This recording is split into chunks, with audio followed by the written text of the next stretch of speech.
고린도후서 12장 6절부터 10절까지 같이 읽습니다. 내가 만일 자랑하고자 하여도 어리석은 자가 되지 아니할 것은 내가 참말을 함이라. 그러나 누가 나를 보는 바와 내게 듣는 바에 지나치게 생각할까 두려워하여 그만둔다. 여러 계시를 받은 것이 지극히 크므로 너무 자고하지 않게 하시려고 내 육체에 다시 곧 사단의 사자를 주셨으니 이는 나를 쳐서 너무 자고하지 않게 하려 하심이니라. 이것이 내게서 떠나기 위하여 내가 3번 주께 간구하였더니 내게 이르시기를 내 은혜가 내게 족하도다. 이는 내 능력이 약한 데서 온전하여짐이라 하신지라. 이러므로 도리어 크게 기뻐함으로 나의 여러 약한 것들에 대하여 자랑하리니 이는 그리스도의 능력으로 내게 머물게 하려 함이라. 그러므로 내가 그리스도를 위하여 약한 것들과 능욕과 궁핍과 핍박과 곤란을 기뻐하노니 이는 내가 약할 그때에 곧 강함이니라. 아멘. 사도 바울이 자랑하고자 하여도 어리석은 자가 되지 않는 것은 참말을 함이라. 참말이라는 이야기는 진실, 사실로 이야기하는 자랑이다. 이렇게 이야기하지만 그러나 누가 나를 보는 바와 내게 듣는 바에 지나치게 생각할까 두려워하여 그만두노라. 자랑이라는 것이 진실에 근거한 자랑이다 해도 그것의 위험성은 뭐냐 하면 듣는 사람들이 그 사람에 대해서 과도하게 생각해 버린다는 이야기입니다. 어떤 사람이 기도 중에 하나님께서 성령님의 역사를 통해 깨닫게 하시는 말씀들이 한 3개가 있었다. 평생에 이제 3번이 있었다고 쳐요.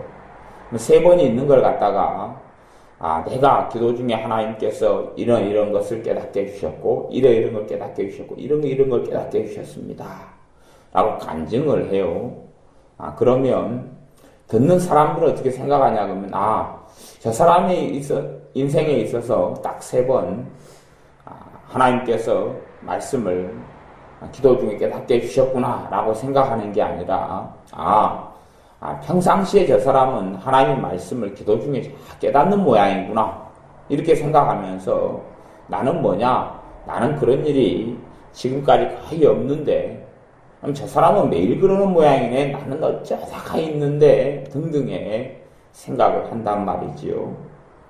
그런 의미에서 간증이라는 것에 어떤 굉장히 큰 유익이 있지만 그것이 지나치게 되는 듣는 사람이란 말하는 사람이나 사람이 높아지거나 사람이 드러나거나 아니면 듣는 사람들이 얼마든지 과도하게 생각하여 오해할 수 있는 면들이 존재한다 하는 것입니다. 그래서 간증이라는 것은 굉장히 큰 놀라운 무기인데 자기가 또한 하나님을 체험하고 은혜 받은 것에 대한 간증은 참 좋은 무기인데 너무 지나치게 사람들이 생각하지 않도록 주의해야 하는 일이다 하는 이야기입니다. 우리가 칼이라는 것은 굉장히 가정 살림을 하는데 또한 부엌에서 음식 만드는 데 있어서는 가장 중요한 도구 중에 하나이지만 칼을 부주의하게 다루어서는 안 되고 주의 깊게 다루어야 하는 것처럼 간증이 굉장히 유용한 이러한 무기인데 신자에 있어서 굉장히 중요한 무기인데 조심해서 사용해야 된다 하는 이야기입니다. 우리의 간증은 항상 준비하고 있어야 한다 그렇게 성경이 말씀합니다. 너희에게 소망의 이유에 대해서 묻는 사람들에 대하여 너희가 말할 것을 예비해라 그런 말씀이 있어요. 그렇기 때문에 내가 예수를 믿게 된 간증, 하나님을 섬기게 된 간증, 내가 하나님의 은혜를 입은 간증, 이런 간증들을 준비해서 이야기할 때에 사람들의 마음이 열리고 주님을 믿게 되는 것이 있어요. 우리는 간증보다는 어떻게 좀 성경 말씀을 통해서 전도하려고 하는 경향을 가지고 있는데, 실제로 성경 말씀을 가지고 전도해봐야 사람들의 마음이 그렇게 열리지를 않아요. 왜냐하면 우리가 성경 읽는 것이나 성경을 사용하는 방식이 가슴으로 말씀을 사용하기보다는, 마음으로 말씀을 사용하기보다는 지식적으로 말씀을 사용하고, 듣는 사람들도 성경의 말씀을 가슴으로 받기보다는 당연히 지식으로 받기 때문에, 그래서 충돌이 일어나요. 그 사람이 가진 지식과 내가 전하는 성경 말씀에 대한 지식이 다르기 때문에 충돌이 일어나죠. 그러나 간증은 그런 충돌을 피하는 경향이 있어요. 간증은 그 사람의 지식에 말하는 것이 아니라 그 사람의 가슴에 말하는 거기 때문에, 그리고 나의 진정한 간증은 내 가슴에서, 심령에서, 내 마음에서 솟아나는 것이기 때문에 마음과 마음의 소통이 일어나기가 쉽다 하는 이야기입니다. 이제 오늘 본문의 말씀의 핵심은 7절부터라 이렇게 말할 수 있어요. 7절에 보면 여러 계시를 받은 것이 지극히 크므로 너무 자고하지 않게 하시려고 내 육체에 가시 곧 사단의 사자를 주셨으니 이는 나를 쳐서 너무 자고하지 않게 하려 하심이니라. 자고라는 것은 스스로를 높인다, 다시 이야기하면 교만이란 단어와 거의 유사한 단어다 이렇게 생각하면 됩니다.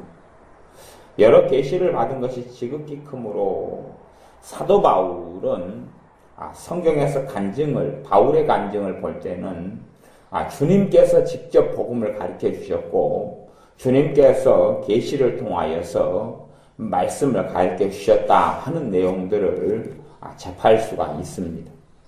사도 바울이 이렇게 많은 서신서들을 쓰게 되는 하나님의 사람으로 쓰임받게 된 이유는 여러 계시들을 받았기 때문에 그런 것이에요. 계시를 받은 것이 굉장히 크고 많다 하는 겁니다. 그렇기 때문에 사도 바울에 있어서 위험성이 존재하는데, 어떤 위험성이냐 하면 자고하게 되는 위험성이 존재해요. 자고한다는 이야기는 교만하게 되는 위험성. 내가 이렇게 대단한 사람이다, 내가 이렇게 큰 사람이다 하는 위험성 말이지요. 주님의 제자 12명도 성경에 보면 두 차례가 기록되어져 있는데, 두 차례의 내용은 제자들이 누가 크냐 누가 높냐 하는 것으로 싸운 내용이 성경에 2번이 기록되어 있습니다. 누가 높냐 하는 것은 자고지요, 교만이고, 누가 높냐, 누가 대단하냐, 누가 위대하냐 하는 서열 싸움을 12명의 제자가 했던 것을 보게 됩니다. 그러한 위험성이 사도 바울에게도 있어서 하나님께서 육체의 가시 곧 사단의 사자를 주셨다 그러는 것입니다. 하나님께서 이는 나를 쳐서 너무 자고하지 않게 하려 하심이니라. 그렇기 때문에 하나님께서 다루시는 문제, 은혜를 계속 유지하는 비결은 하나님께서 육체의 가시를 통해서 사도 바울을 치시는 거였다 하는 이야기입니다. 하나님의 관심사는 사도 바울이 좀 더 편하게 사는 것, 좀 더 행복하게 사는 것, 덜 아프게 사는 것, 괴롭지 않게 편안하게 사는 것, 이것이 관심사가 아니었고, 사도 바울에 있어서 하나님의 더 큰 주의와 더 큰 관심사는 사도 바울이 겸손을 끝까지 유지하면서 하나님의 이런 사람으로 유종의 미를 거두는 것이 하나님의 관심사였습니다. 실상은 우리 신자들의 삶에 있어서 하나님의 손길이 있다 이렇게 말할 수가 있어요. 그러나 모든 신자에 있어서 하나님의 손길이 있는 것은 아닙니다. 사도 바울에 있어서는 하나님이 치셨다 그렇게 이야기하는 것이, 하나님께서 치셨다. 하나님이 치셨다는 단어를 시편 23편으로 이야기한다면 지팡이와 막대기가 나를 안위하시나이다 그렇게 말씀하지요. 거기에서 이 지팡이는 양떼를 위협하는 곰이나 아니면 늑대나 일이나 이런 것과 목자가 싸우는 무기가 지팡이고, 그다음에 막대기는 뭐냐 하면 양들을 때리는 것이죠. 양들이 게으름 피우고 엄한 곳으로 가고 자기들끼리 이렇게 뭉쳐있고 그럴 때에 양들을 톡톡톡 치는 것이에요. 그렇기 때문에 여기서 쳤다 하는 이야기를 할 때는 어떤 의미든지 막대기의 의미로 생각하면 돼요. 그러지 지팡이와 막대기가 있는데 지팡이로 곰과 늑대와 이리를 쳐서 양을 위하여 목자가 싸우는 데 쓰는 지팡이로 양을 친 것은 아니다 하는 이야기입니다. 그렇게 해서 사도 바울을 쳤다 하는 것입니다. 이제 모든 신자들의 삶에 하나님께서 관여하시지는 않아요. 모든 신자들의 삶에 관여하지 않는 이유는 신자들이, 하나님을 믿는 사람들이 자신의 삶을 하나님께 헌신할 수도 있고 드릴 수도 있고 안 드릴 수도 있기 때문에 그러는 것이에요. 입으로는 주여 주여라고 이야기하고 주님을 믿습니다라고 이야기하지만 실제적인 삶 속에서 주님께서 주인 되시는 이러한 헌신들이 일어난 사람들에 대하여 하나님께서 관여하실 수가 있는 것이에요. 사실은 요즘에 어떤 예수님을 영접하는 교회 속에서 신앙을 이야기할 때에 예수님의 영접을 실제로 우리는 굉장히 많이 영접 기도부터 시작해서 또한 구원의 확신이라는 말씀을 지식적으로 참 많이 사용합니다. 지식적인 영접, 지식적인 예수님의 영접이 많이 일어난다 이렇게 말할 수가 있어요. 주님을 모셔드리는 것은 마음으로 믿어 의에 이르고 입으로 시인하여 구원에 이른다 그러는데 마음으로 믿는 것은 없고 입으로 시인하는 것만 있다 하는 이야기입니다. 다시 이야기하면 예수님이 구주시다 라고 머리로 시인을 하는 것이죠. 가슴으로 믿는 것이 아니라 머리로 믿는 것이죠. 그래서 지적인 믿음이 풍성해진 시대가 이르렀습니다. 지적인 믿음, 신학적인 믿음, 가슴으로 믿는 것이 아니라 머리로 믿는 믿음. 그래서 성경을 읽을 때도 어리석음들이 이 머리로 성경을 읽고 가슴으로 성경을 읽지 않기 때문에 하나님의 말씀을 지식적으로 받아들이고 말씀을 읽는데도 변화가 없고 능력이 나타나지 않는 이유가 그런 이유입니다. 하나님께 자신을 헌신하여 드리는 사람에 있어서 하나님께서 그 사람 인생과 삶에 관여하실 수가 있는 것입니다.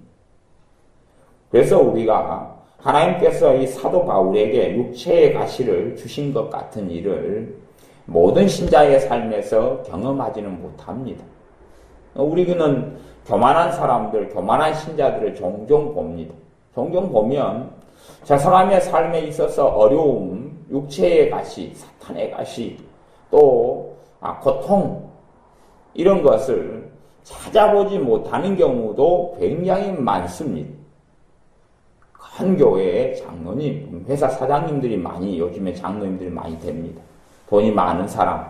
그래서 장로님들 가운데서도 청소부다, 아니면은, 또, 이런 요즘에 많이 이제 등장하는 직업군 속에서 박스를 줍고 고물을 주어가지고 생활하는 장로님이다. 이런 분들도 종종 있는데 그런 분들은 당회나 장로님들 중에서 인정도 받지 못하고 힘도 쓰지를 못합니다. 가진 것이 없고 가난하기 때문에 교회가 큰 행사가 있고 큰 돈이 필요할 때는 이런 분들이 그런 헌금으로 교회를 이렇게 지탱하거나 교회에 필요한 것을 공급할 계획이 없기 때문에 그렇습니다. 그런데 그래서 회사 사장님이나 돈이 많은 분들이 장로님으로 이렇게 추대되고 그런 경향성이 교회들 속에 많이 나타납니다. 그러면 그분들이 가진 특징 중에 하나는 세상에서 성공한 것이 있고 그리고 돈이 많고 부유하기 때문에 자고한 것, 교만한 것이 특색을 가집니다. 그런데 하나님께서 그들의 삶을 이 사도 바울처럼 다루는 것을 조금 보지 못한다는 이야기입니다. 다루지를 않습니다. 그래서 고린도 후서 12장에 사도 바울에게 일어났던 사건은 모든 신자에게 일어난 사건이 아니란 이야기입니다. 하지만 사도 바울에게만 일어난 사건이냐 그럴 때에 사도 바울에게만은 아니다는 이야기입니다. 물론 사도 바울을 다룬 방식과 똑같은 방식으로 하나님 다루시느냐 그러면 사람에 따라서 다른 가시를 하나님은 사용하시겠지요. 그렇게 해서 다루게 되어집니다. 사도 바울은 자기가 육체의 가시, 곧 사탄의 사자를 통해서 자신에게 얼마나 연약한지, 자신이 얼마나 부족한지, 자신이 얼마나 나약한 존재인지를 발견하게 되었던 겁니다. 육체의 가시가 무엇이냐 하는 것은 주석서를 보면 볼수록 헛갈리게 됩니다. 서로 간의 의견이 분분하기 때문에 육체의 가시가 무엇이냐. 근데 일단은 액면 그대로 우리가 생각해 볼 수는 있습니다. 사탄의 사자를 주셨다. 사탄의 사자를 주셨다. 사탄의 사자는 지금 마귀로부터 온 것이다 그런 말이죠. 그래서 하나님이 주셨다. 그럼 무슨 말이냐? 하나님의 주권적인 역사로 허용하셨다, 허락하셨다. 그렇게 이제 볼 수 있는 거지요. 그런 육체의 가시다 했으니까 사도 바울의 몸을 괴롭게 하는 가시, 우리 몸에 가시가 박히면 얼마나 아프고 힘듭니까? 밤가시가 박힌다든지 탱자가시가 박힌다든지 이러면 아프고 힘든 것처럼 몸에 가시가 되는 항상 힘들고 아프고 고통스러운 그러한 것을 주셨다. 그러니까 단순한 그냥 몸이 좀 연약한 정도를 벗어난 것이다 말할 수 있어요. 저는 그것이 이제 육체의 가시였는지 어쩐지는 모르겠습니다. 예전에 제 경험 중에 하나는 한 10년 이상을 체를 하는 삶을 살았던 적이 있어요. 10년 이상을 체를 했어요. 음식을 먹으면 심심하면 체를 했어요.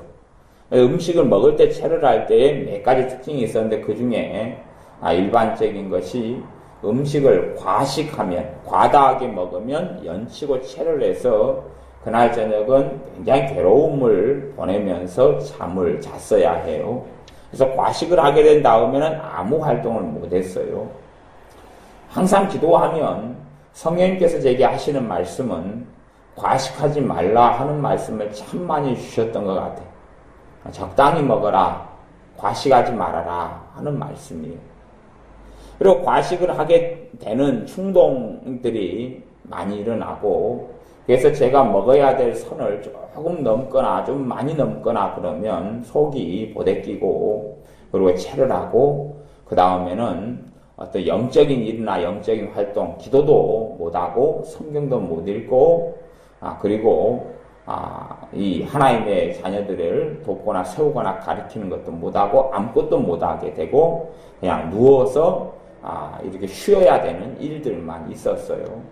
그런 어떤 세월들을 그렇게 많이 보내게 되었던 것 같아요. 지금은 음식을 좀 많이 먹어도 이런 일은 벌어지질 않습니다. 그래서 그것이 어떤 하나의 훈련이었다 하는 것을 제가 개인적으로 느끼고 알게 됩니다. 이게 사탄의 가시나 육체의 가시에 속할 수는 있는데 사도 바울이 가진 것과는 좀 작은 것이다. 이렇게 말할 수도 있다. 이렇게 보여져요. 근데 하나님께서 그런 식으로 신자를 다 다루시지는 않는다 하는 이야기입니다. 그래서 우리가 하나님으로부터 많이 멀어지면 멀어질수록 하나님은 나를 다루시지를 않습니다. 하나님과 가까워지면 가까워질수록 하나님은 직접적으로 내 삶에 관여하시는 것입니다. 나를 다루시는 것이. 다루시는 것. 하나님께서 내게 사탄의 사자까지도 허락하셔요. 사탄의 사자라는 이야기는 어떤 면에서는 죄성이 될 수도 있어요. 사도 바울에게 있어서는 육체의 가시로 작용했는데 다른 사람들에게는 하나님께서 그렇게 여러 가지를 허락하실 수가 있는 것이에요. 하나님께서 욥의 삶에 관여하셨어요. 물론 이 사탄의 참소가 있었는데 사탄의 참소를 듣고 하나님이 욥의 가정과 인생과 삶에 일어났던 일을 결정하신 건 아니었어요. 하나님의 욥에 대한 사랑이고 하나님께서 욥에 대해서 가지고 있는 더 놀라운 계획 속에서, 주권 속에서 욥에게 일어났던 일들을 하나님이 허락하신 것이에요. 그것이 욥에게 허락하신 육체의 가시에 아마 속했다 이렇게 말할 수가 있을 거예요.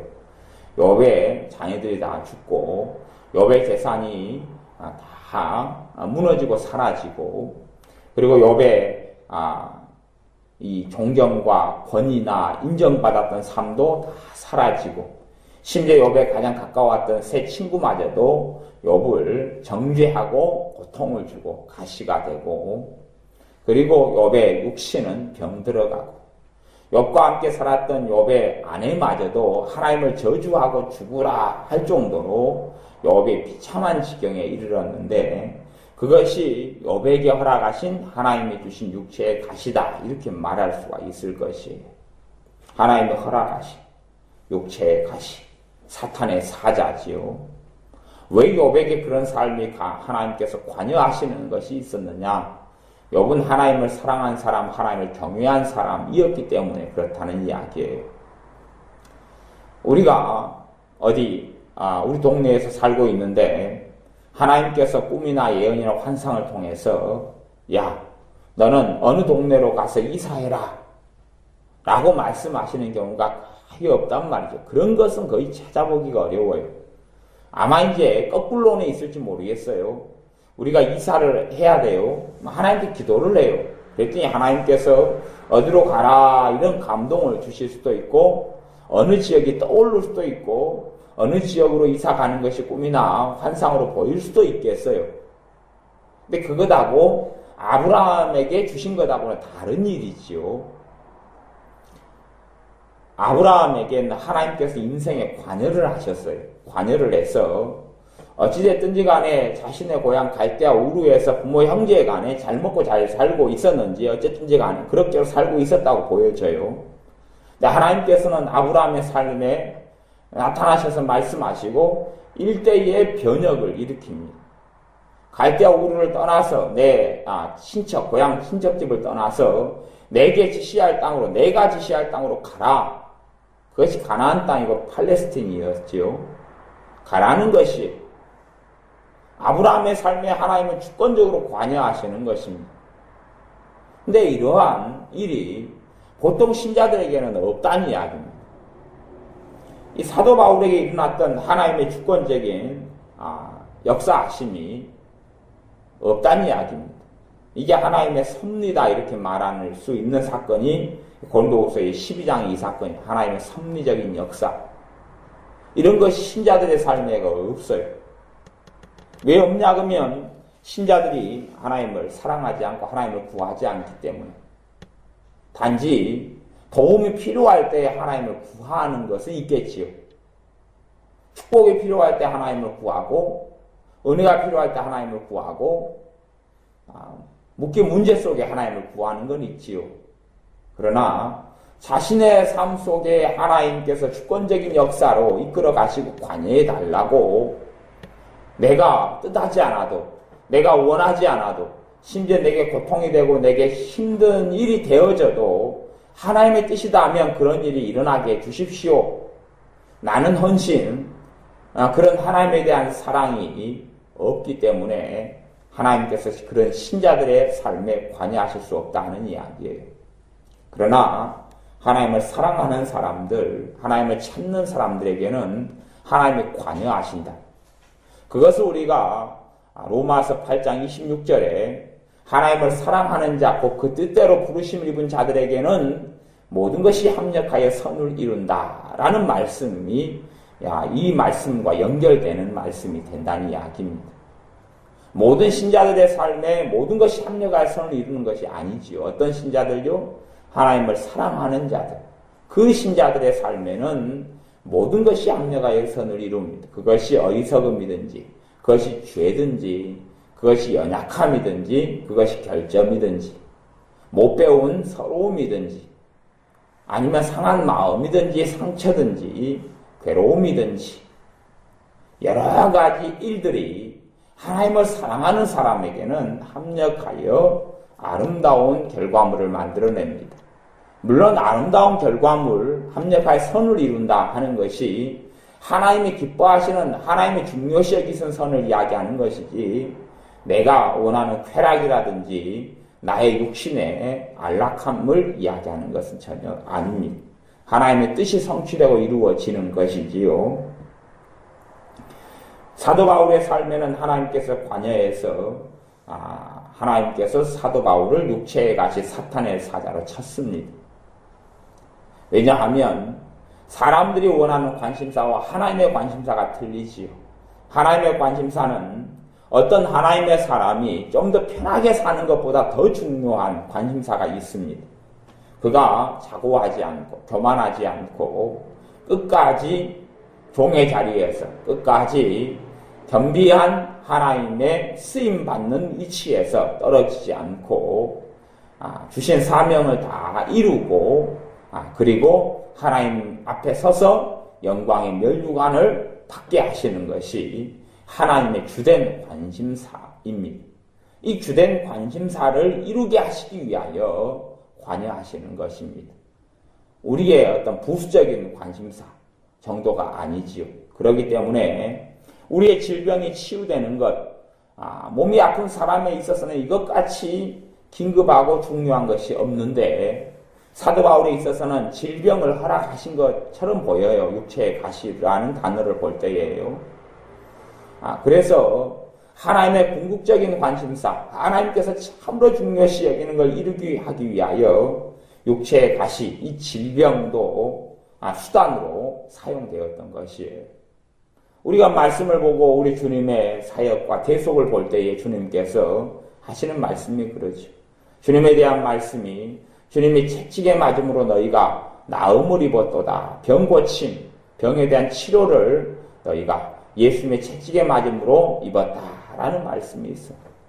주님께 채찍에 맞은 이유는 우리의 질병의 치유 때문에 맞았어요. 그런데 하나님께서는 사도 바울이 사고하지 않게 하시려고 질병을 주시는 것입니다. 질병을 허락하시는 것이 하나님이 직접 준다기보다는 사탄의 사자가 사도 바울을 치는 것을, 공격하는 것을 허락하시고 울타리로 막아주시지 않는 것이에요.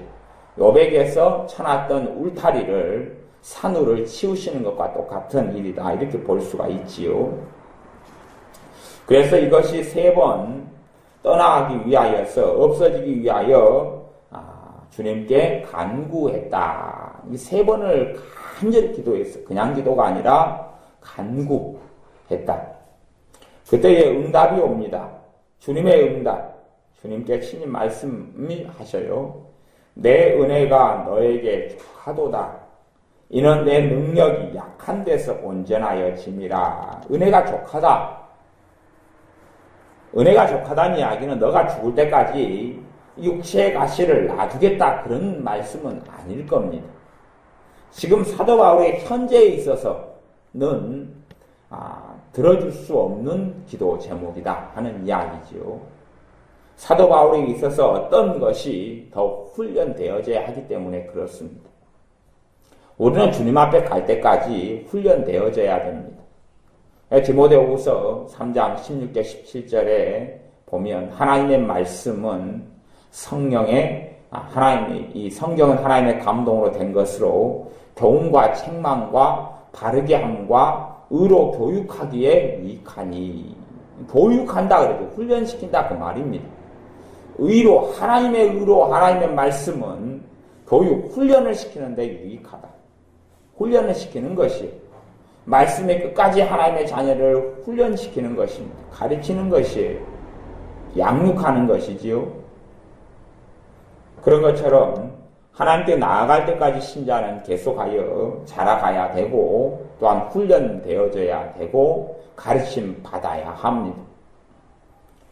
친히 하나님께서 육체의 가시를 통해서 사도 바울을 다루고 계시고 그런 다루는 지경 속에서는 은혜가 족하다. 이 부분은 아직 너에게 풀어주거나 아니면 치워줄 수가 없다 하는 이야기입니다. 그러면서 주님의 능력, 성령님의 기름 부으심이고 성령님의 은사들이지요. 성령님의 임재를 통해서 나타나는 능력이죠. 너희는 위로부터 능력이 피울 때까지 이성에 유하라. 그렇기 때문에 성령님께서 임하실 때에는 능력이 피워지는 것이 있어요.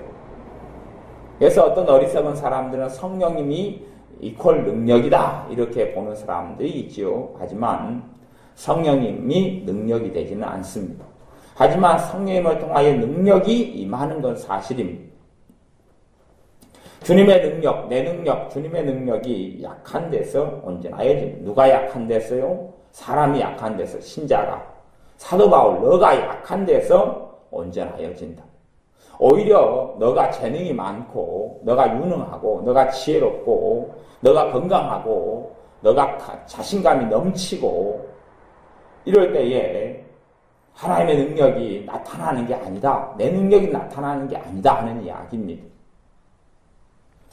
자신감에 대해서 요즘에 어떤 책들이나 뭐 또 설교들을 들어보면 많이 가르쳐집니다. 빌립보서 4장 13절 같은 말씀 통해서 믿는 자에게는 능치 못할 일이 없다. 자신감으로 강조되는 말씀이기도 합니다. 또한 주님의 말씀도 그런 유사한 말씀이 있습니다. 할 수 있거든요. 무슨 말이냐? 믿는 자에게 능치 못할 일이 없느니라. 그 자신감에 대한 말씀으로 사용하려고 그래요. 하지만 믿는 자에게 능치 못할 일이 없다. 이 말씀은 믿는 자, 이게 주체가 중심이 하나님을 이야기하는 것이지 사람을 이야기하는 것이 아닌데 사람을 이야기하는 자신감으로 사용하는 것이 세상의 상담이나 세상의 어떤 훈련이나 가치관과 비슷한 것입니다. 그렇기 때문에 자신감이 우리에게는 없어서는 안 될 것이지만 자신감에 있어서 꼭 균형도 이루어야 됩니다. 우리가 자신감이 없을 때 자신감의 중심은 주님을 의지함으로써 생기는 믿음을 이야기하는 것입니다. 설교자가 강단에 서서 말씀을 전할 때도 자신감이 없으면 성령의 역사는 약하거나 없어져 버립니다. 자신감이 있을 때에 성령의 역사가 강해지죠.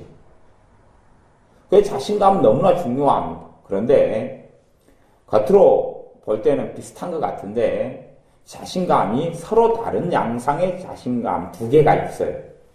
하나는요, 이 사람이 강단에 서서 설교를 합니다. 그러면 어떤 자신감도 있냐 그러면 자신의 언변이 있어요. 언변. 또 자신이 지금까지 예배를 인도해오고 설교를 해와서 사람들, 성도님들이 은혜받고 감동받고 눈물 흘렸다 하는 자신의 지난 업적들과 과거가 있다고 쳐요. 자신의 말 재능, 자신의 지식들이 많고 그것에 의지하여서 자신감을 가질 수가 있단 말이에요. 그 자신감이 하나가 있어요. 설교하는 목사님을 설교 훈련을 받아요. 설교 세미나에 참석해요. 설교 학교에 가요. 그래서 훈련 받아요. 그렇게 되어서 갖게 되는 자신감이 있어요. 그 자신감 하나하고 또 하나의 자신감은 자신을 믿는 자신감이 아니라 누구를 믿는 자신감이요? 주님을 믿는 자신감이에요. 주님을 믿는 자신감. 주님께서 함께 하셔서 말씀 가운데 역사해 주실 것이다. 주님께서 내 입술을 통해서 증거하실 것이다. 주님께서 주의 거룩하신 성령님을 통하여 붙드실 것이다. 그러한 주님을 의지하는 자신감. 이 두 가지가 다른 것입니다. 요즘에 가르쳐지는 많은 가르침은 이 두 가지를 섞어버리거나 아니면 그 사람의 재능을 그 사람에게 확신을 주어서 주님을 의지한 자신감이 아니라 자신을 의지하는 자신감으로 바꾸려는 경향들을 가지고 있어요. 비슷한 것처럼 보이지만 전혀 다른 것입니다. 그래서 오히려 사도 바울에게는 자신의 재능과 자신의 강함과 자신의 건강을 의지한 자신감은 사라져갔고 반면에 하나님을 의지하는 자신감은 증가돼갔다 이렇게 말할 수 있어요. 한 자신감은 약해져 가고 없어져 가버리고 참된 바른 자신감, 주님을 의지하고 신뢰하는 자신의 능력, 자신의 재능을 의지하는 자신감이 아니라 주님을 의지하고 신뢰하는 자신감은 강해져 갔다는 이야기입니다. 제 개인적인 삶에 있어서도 그런 것 같아요. 예전에는 삶 속에 자신감이 좀 많았다 이렇게 말할 수 있어요. 어떤 자신감이냐 그러면 어떤 일이든지 해도 내가 좀 성공할 수 있겠다 하는 자신감이 있었어요. 전에 예언을 받은 적이 있는데 유명한 분에게 예언을 받은 적이 있는데 예언의 내용 중에 하나가 너가 어떤 일을 하여도 할 수 있는데 하는 그런 예언의 내용들이 있었어요. 근데 그때는 그게 사실인 것처럼 보였어요. 그때는 또 그런 시대가 있었는데 세월이 지나가면 지나갈수록 내게 가지고 있는 능력들이 사라져버리는 것이 세상을 이런 어떤 직업인으로 직장인으로 아니면 재능을 가져서 이런 일도 할 수 있고 저런 일도 할 수 있는 그러한 능력과 재능이 주님을 섬기고 기도 생활하면 할수록 없어져 버려요. 없어져 버려서 지금은 이제 내게 세상을 심지어는 직업적인 능력으로 먹고 살 만한 능력이 내게 있느냐 그럴 때 그런 게 없어요. 그런 게 없어요. 단지 주님만 바라볼 수밖에 없는 그런 무능한 자가 되어져 있는 제 자신을 발견하게 됩니다. 그것이 오랜 세월을 비춰볼 때 하나님의 역사하심을 통하여 이루어지는 일 중에 하나인 것을 제가 확인을 해요. 그래서 하나님께서는 재능을 증가시키는 것이 아니라 재능을 뽑아버리시는구나 하는 거꾸로 된 것을 느끼게 되기도 합니다. 이러한 하나님의 관여하심이 우리 속에 항상 있어져야 합니다. 이러한 사도 바울과는 양상이 다르겠지만 이렇게 하나님께서 우리를 다루시는 일들이 있어야 한다는 이야기입니다. 내가 하나님을 찾아서 내게 도움을 주시는 그런 것보다 더 많이 하나님께서 내 삶에 관여해서 나를 다루셔야 한다는 이야기입니다. 하나님께서 다루시는 사람은 주님을 사랑하는 사람을 다루신다 하는 것입니다. 하나님을 사랑하는 사람을 다룹니다. 하나님을 가까이 하는 사람을 다룹니다. 심령적으로 하나님께 굴복한 사람들을 다룹니다. 그 다루는 방식은 우리의 생각을 넘어서는 하나님의 주권과 섭리로 다루시지요. 장기간, 때로는 5년, 10년, 20년을 두고 다루시는 것도 있을 것이고 단기간이나 중기간, 1년, 3개월, 한 달 이런 것을 가지고 다루실 수도 있을 것입니다. 어찌되었든 하나님께서 사도 바울처럼 다루실 수 있는 사람이 되어야 합니다. 모든 신자를 이렇게 다루시지는 결코 않습니다. 하나님을 사랑하는 자녀를 다루십니다. 그렇게 해서 하나님에게서 떨어지지 않도록 자고하여서 교만하여서 하나님이 하셨는데 단지 우리는 수도꼭지이고 단지 우리는 도구에 불과한데 전기기까지 들어오면 우리는 스위치에 불과한데 자고해서 내게 능력이 있는 것처럼 내가 대단한 것처럼 하는 어리석음을 범치 않게 하시려는 것입니다. 나를 통하여 병든 자가 치유되고 일어났다면 내 기도를 통하여서 아픈 사람이 누가 나았다. 내 기도를 통하여서 죽은 자가 살아났다. 그렇게 간증하고 선전하고 알린다면 자고하게 될 것입니다. 진정한 하나님의 사람들은 자신을 통해서 일어났던 어떤 기적이나 이적 같은 것이 신자들의 믿음을 북돋을 때에는 지혜롭게 그러기 위하여 사용하는 경우는 있어도 주로 말하지 않고 감추어버릴 때가 많아요. 드러나면 드러날수록 자곡해 되는 경향이 있기 때문에 그런 것들을 자랑하지 않게 되는 것입니다. 자고함, 교만함은 하나님이 다루시는 정말로 중요한 것. 교만함이 들어와 버리면 그가 가진 모든 것이 무너져 버리는 것이 그의 신앙이 무너져 버리고 하나님과의 관계가 무너져 버리고 야고보서 4장 말씀에는 교만한 자를 하나님이 대적하시되 겸손한 자에게 은혜를 주시느니라. 신자인데 교만하게 되어져 버리면 하나님이 대적하고 싸운다 이야기합니다. 하나님의 원수 자리로 들어가는 겁니다. 하나님의 가족, 하나님의 권속, 하나님의 자녀에서 하나님의 원수의 자리에 들어가서 하나님이 싸우고 대적하고 하는 존재로 전락하고 마는 것입니다.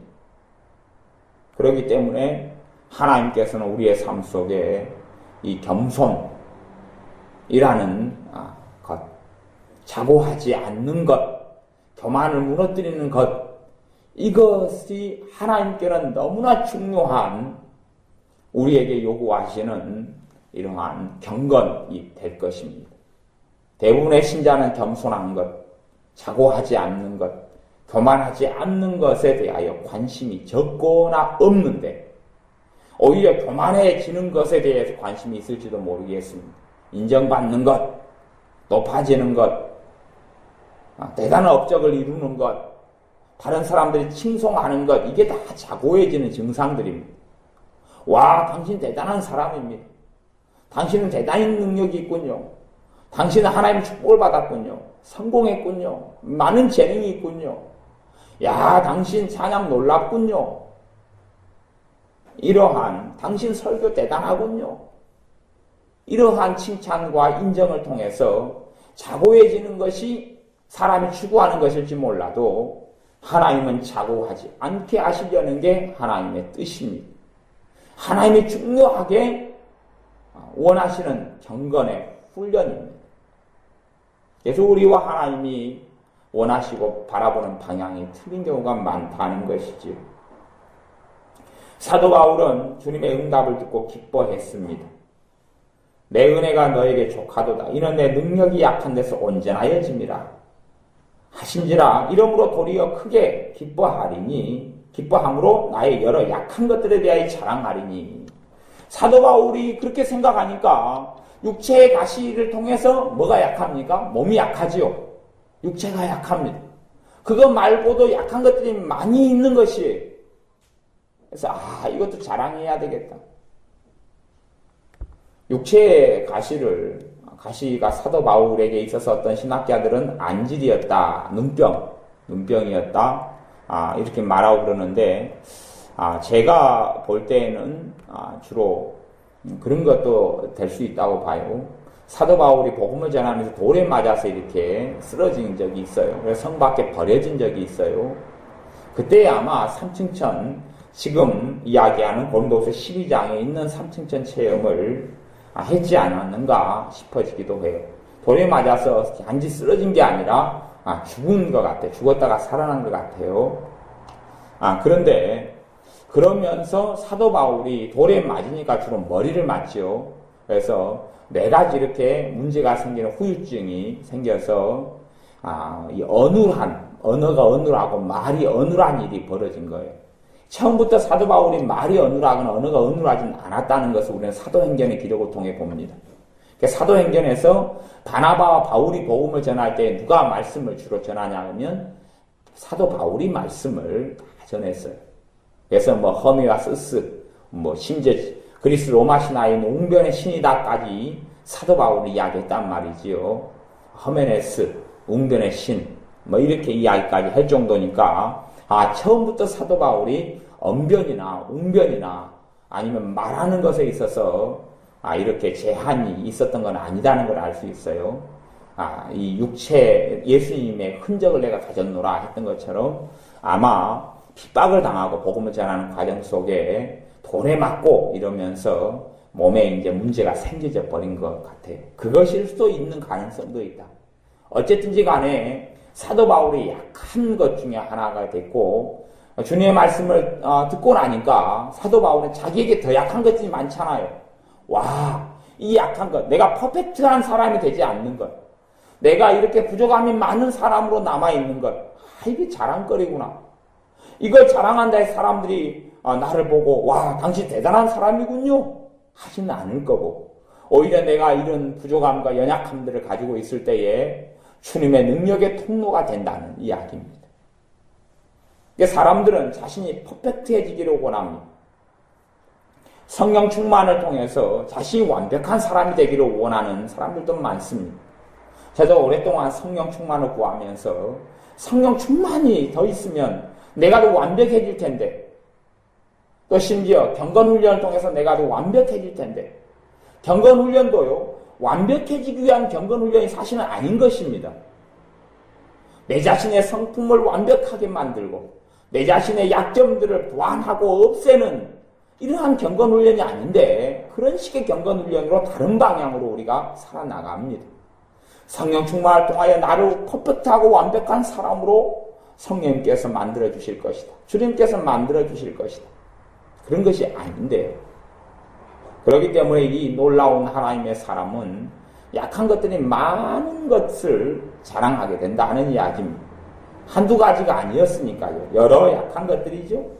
여러 약한 것들에 대하여 자랑하리. 이는 그리스도의 능력으로 내게 머물게 하려 함이라. 그리스도의 능력, 주님의 능력이 우리에게, 주님의 기름 부으심 우리에게 계속 머물러 있어서 나를 기름 부음의 통로로, 능력의 통로로, 치유의 통로로, 기적의 통로로 끝까지 사용하실 수 있는 비밀이 여기가 나와 있습니다. 무엇 때문이다고요? 약한 것들 때문이다. 다시 이야기하면 자신의 능력을 의지하지 않고 주님만을 철저히 의지하는 겸손, 겸비함, 이것이 능력의 비밀이라는 것입니다. 내가 약하기 때문에 나를 의지하지 않는 것이죠. 제 신학 대학원 다닐 때에 동기들이 한 120명이 됩니다. 설교학 수업을 몇 년을 한 2년 정도 같이 들었는데, 신대원 3년 기간 동안에 설교학 수업이 2년이 있는데, 뭐 설교 이론과 실제, 또 실제로 설교를 하는 것, 설교 작성법, 별것이 다 있는데, 120명의 이 신학생들이 다 설교를 하면서 시험을 봤어요. 근데 120명의 설교를 같이 다 이제 짧게라도 5분, 10분씩 시간을 가지고 계속 한 학기 내내 시험을 봐요. 준비해서. 그런데 120명 가운데서 제가 정말로 감탄한 설교가가 2명이 있어요. 2명의 설교를 제가 들으면서요, 정말로 기가 차고 매가 차고 순사가 거지 깡통을 차고 순사 칼을 차는 일이다. 야, 정말 설교 잘한다. 그런 감탄한 사람이 2사람이, 야, 이 사람들은 천부적인 재능이 있다. 타고났다. 하는 사람 120명 가운데 제가 2사람이 있었어요. 야, 나 같은 뱁새는 저런 황새를 따라가지 못한다. 이게 보통은요, 우리끼리 살 때는요, 내가 좀 낫네, 똑똑하네 그러는데 천재과가 있다는 걸 제가 발견했어요. 아예 타고나면서부터 언변력 있고 타고나면서부터 대단한 사람이 있다는 걸 발견했습니다. 내가 노력해서 1개를 얻을 때 저 사람은 똑같은 걸 듣고 10개를 이해하는 천재가 있는 것이, 그런 사람들이 이제 서울대로 가고 그런 사람들이 우리나라에 속하게 됩니다. 그런 사람이 꼭 있어요. 상상이 안 되는 범죄, 보통 사람들이 생각하는 사람을 넘어선 사람들이 있어요. 그 2사람, 120명 가운데 그 대단한 언변력을 지닌, 설교를 했는데 얼마나 말을 잘하고 얼마나 그냥 가마력 있게 말을 하고, 그리고 내용이나 모든 부분에 있어서 탁월한지 정말 놀라운 사람이 2사람이 있어요. 물론 그들이 이런 이제 지금은 목회 사역을 이제 아마 하고 있을 겁니다만은 대단한 설교가로 유명해질 수도 있지만 그렇게 되지 않을 수도 있다는 이야기죠. 그들의 그 대단한 재능, 타고나면서부터 가지게 되는 어떤 선천적인 대단한 언변력과 가마력, 언어 사용, 어휘 사용, 뭐 등등의 그런 능력이 오히려 걸림돌도 될 수 있다는 이야기예요. 왜냐하면 약한 것이 아니라 자기가 강한 부분이니까, 내가 강한 부분에서 하나님을 의지할 필요가 있어요, 없어요? 없어지는 거잖아요. 내가 강한 부분이니까 하나님을 의지할 필요가 없어. 내가 자신감 있는 부분이니까. 찬양도 마찬가지죠. 찬양 사역자들도 하나님께서 찬양 사역자들을 상중하, 그것도 이제 상중하 가운데 뭐 한 9단계로 나눈다 보면 하하, 하중, 하상, 중하, 중중, 중상, 상하, 상중, 상상, 실력을 9단계로 나눈다면 우리가 생각하기에는 상상, 최고로 높은 음악성과 최고로 높은 어떤 음악적 재능을 가진 사람을 하나님이 그냥 대단한 찬양사역자로 사용하실 것 같은데, 찬양사역자들을 보면 오히려 그 정도 상상은 안 되고 한 상 하나, 중상이나 잘하면 상중이나 정도의 사람들을 사용하시는 걸 봐요. 너무 재능이 없는 것도 사실은 자신의 육체를 주목하게 되는 한계들이 음악에 나타나는 것 같아요. 적당한데 그것보다도 천재적인 사람을 쓰는 게 아니라 부족함을 항상 발견할 수밖에 없는, 음악적 재능이 있는데도 불구하고 나사가 빠진 것처럼 뭐뭐들이 부족함을 발견하는 사람, 그런 사람들이 사실은 주님을 의지할 수가 있죠. 주님을 더 의지하고 신뢰하고 나아가죠. 하지만 상상의 재능을 가진 사람들은 아마 자신의 음악성만 의지해서, 자신의 그 대단한 음악적 재능을 의지해서 찬양을 하려는 경향성이 있는 것 같아요. 자신에게 나르시시스처럼 도취돼 버리는 것이 자신의 음악에, 자신의 목소리에 도취돼 버려요. 가수들이 일어나는 일이죠. 가수들이 자기의 음악을 하면서 울어요. 자기의 몫을 도취돼 버려요. 자기의 감동에 도취돼 버려요.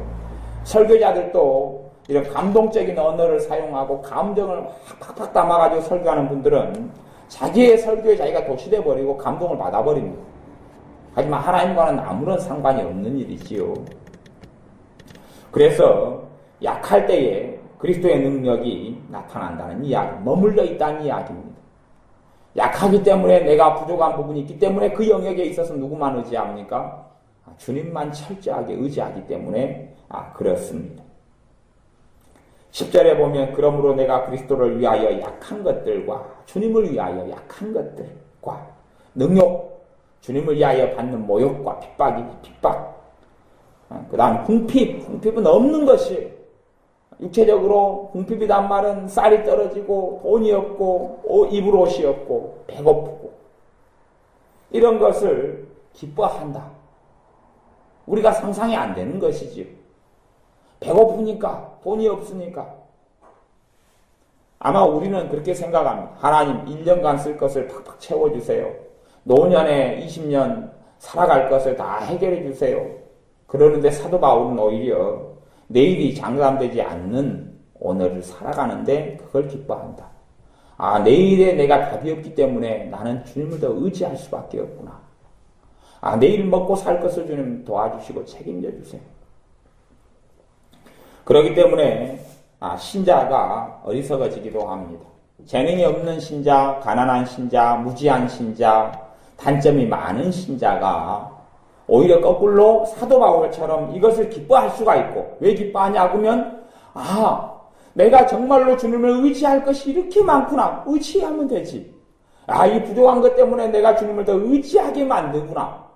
이 부족한 것 때문에 주님을 더 사모하게 만들구나. 이 연약한 것들, 이 부족한 것들, 이 고통과 이 아픔 때문에 내가 주님에게서 한시도 떨어지지 않고 주님을 기대고 주님을 사모하고 주님과 함께 살게 해주는구나 하는 것을 사도 바울은 알고 기뻐하는데, 어리석은 어떤 신자들은 자신에게 부족함이 나타나니까 오히려 자신에게 더 주목해서 나는 왜 이리 부족할까?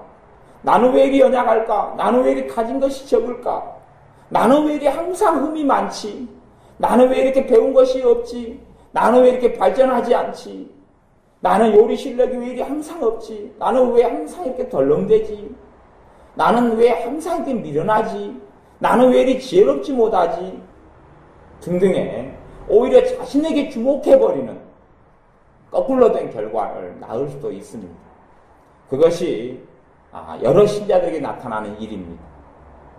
그랬기 때문에 자신에게 주목하면서 바라게 되는 기도 제목은, 바라게 되는 소원은 그런 거지요. 내가 좀 더 퍼펙트해져야 되겠다. 내가 좀 더 완벽해져야지. 내가 결점을 더 빨리빨리 보완해야 돼. 하나님, 내게 이런 결점이 있습니다. 빨리 없애주세요. 그런 식으로 가는 것입니다. 근데 하나님께서 행하시는 것과는 다른 방향이지요. 사도 바울은 이런 약한 것들을 가지고 기뻐했다 그럽니다. 내가 지금 돈이 없지. 너무나 좋은 일이구나. 내가 다음 끼니 먹을 것이 없지. 좋네, 좋아. 다음 끼니 먹을 거 내가 하나님을 만나서 응답받으면 먹을 것이 있게 되겠구나. 좋네, 좋아. 그런데 어리석은 사람들은 다음 끼니 먹을 게 없어. 하나님, 내가 왜 이리 서럽게 살아야 됩니까? 내가 왜 이리 비참하게 살아야 됩니까? 내가 왜 이리 힘들게 살아야 됩니까? 이제 그런 원망과 한탄으로 자기 저주로 가는 거예요. 나는 왜 이리 좋은 부모, 돈 있는 부모 못 만났어요? 돈 있는 남편, 아내 못 만났어요? 이럽니까? 그렇게 가는 것이지요. 그렇기 때문에 고린도후서 이 12장의 말씀은 굉장히 중요한 말씀입니다.